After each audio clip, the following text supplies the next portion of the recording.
tout le monde, c'est Samira du blog arttuto.com et dans cette vidéo, je vais vous proposer quelques astuces simples et faciles à mettre en œuvre pour ranger vos feutres écoliers ou même vos feutres artistes pour vous épargner un temps précieux de recherche qui pourrait être pénible des fois et qui pourrait vous faire perdre votre motivation. Alors, si comme moi vous avez des feutres qui traînent quelque part, soit dans des tiroirs ou dans des, je sais pas, dans des trousses, etc., je vous propose déjà de faire un tri et de les ranger en fonction de leur gamme de couleurs, de tons ou alors de leur marque. De les mettre dans des bocaux en verre, par exemple. Pour cet exemple, moi je les ai mis dans des bocaux en verre en fonction de leur tonalité. J'ai mis des feutres de différentes marques, des feutres de ton chaud dans un bocal, de ton froid, et puis de ton neutre, et puis de ton intermédiaire. Et comme ça va me faciliter tout simplement mon coloriage. Si jamais je fais un coloriage monochrome, eh bien j'ai tous mes feutres des mêmes tons, on va dire, dans un seul bocal, et comme ça c'est beaucoup plus facile pour moi. Sinon, vous pouvez non seulement les mettre dans des bocaux, mais décorer ces bocaux, c'est-à-dire prendre un pochoir, ou alors si vous avez des autocollants, ou alors de la peinture acrylique, etc., eh bien vous décorez votre bocal, comme ça va encore mieux présenter, et c'est non seulement plus joli, et c'est aussi agréable d'avoir ça sur son plan de travail. Sinon, vous avez aussi des grands bocaux, mais c'est plus en verre, mais c'est soit en terre ou alors en terre cuite ou alors en porcelaine, dans lesquels vous allez placer vos feutres de gros calibre, c'est-à-dire des feutres qui sont un peu plus larges, comme les twin markers ou alors les pro markers, et vous allez les sélectionner aussi en fonction de leur marque ou alors en fonction de leur tonalité colorimétrique, des feutres de ton froid, etc. Et comme ça, vous avez une jolie présentation vue de haut et vous saurez beaucoup plus facilement prendre votre feutre parce que bon, voilà, il est à portée de main et ils sont tous bien réunis dans un seul bocal et c'est très très joli. Déjà esthétiquement, ça présente aussi très très bien.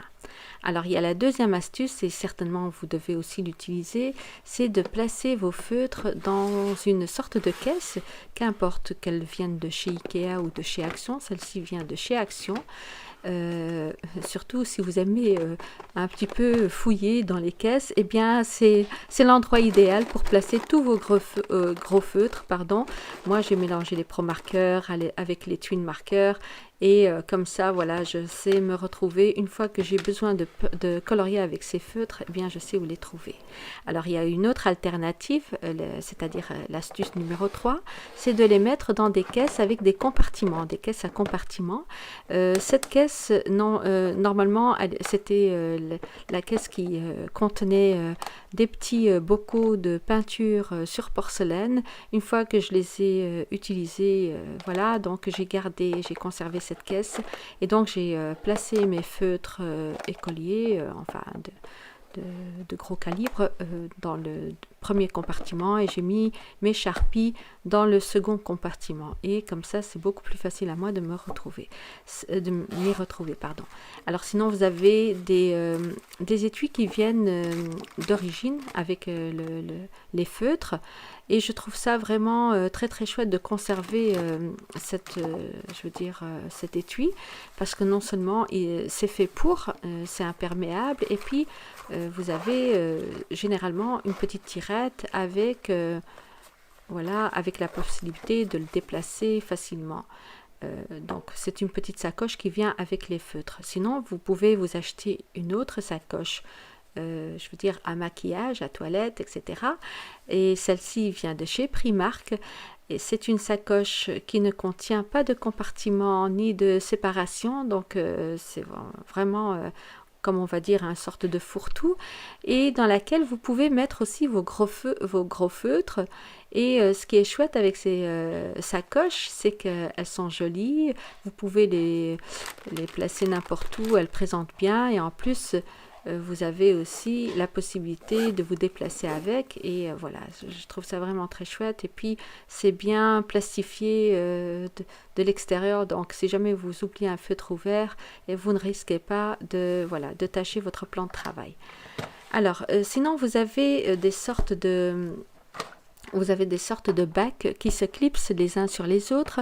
Ça donne un rendu très harmonieux et pratique à la fois.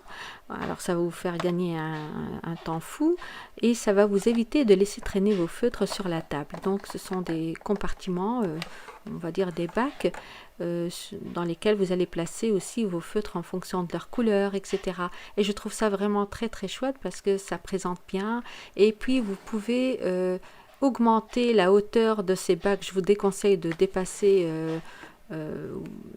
6-8 rangées parce qu'après voilà, ça affaiblit comment on va dire ça, le support, mais sinon voilà, c'est une alternative.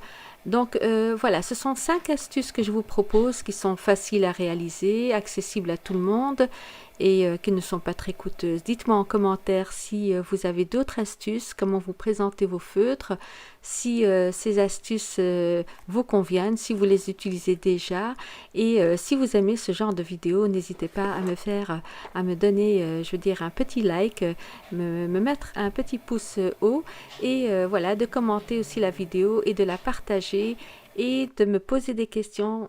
Je suis toujours très très contente de vous lire et je vous remercie infiniment pour tous vos encouragements, pour tous vos commentaires, etc.